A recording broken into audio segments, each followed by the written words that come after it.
God calls those things that be not as though they were. So he said, you know what? I've already given you all things that pertain to life and godliness. Well, I don't see it, Lord. I don't have it. But I've already done that for you. I've already given you all things that pertain to life and godliness. Now, against hope, you need to believe in hope. You need to believe in hope according to that which is spoken. And don't be weak in faith by considering the circumstances. So in other words, when you consider the circumstances, the Bible calls that being weak in faith. Now, that's not a reason to get mad and leave the church, is it? Now, that preacher's beating me up. He's not fair. He says I'm weak in faith. I didn't say that. But this could be a gauge for you to use.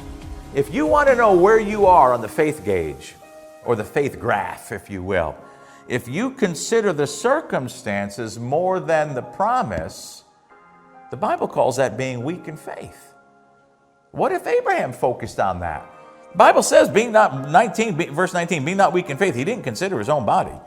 And he was about 100 years old. He didn't even consider the deadness of Sarah's womb. Verse 20, he staggered not at the promise of God through unbelief.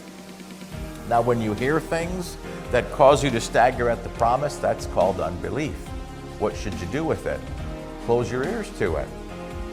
If I were in, and I have been in a fight for my life, but if I were in a fight for my life right now, there would only be a few select people that could come in the room. And it would only be people who could speak faith, believe faith, talk faith, act faith, and smack me around if I needed to be smacked around.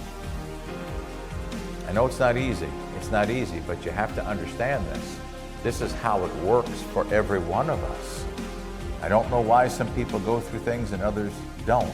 But if we learn this lesson, then we can navigate through every obstacle the same way.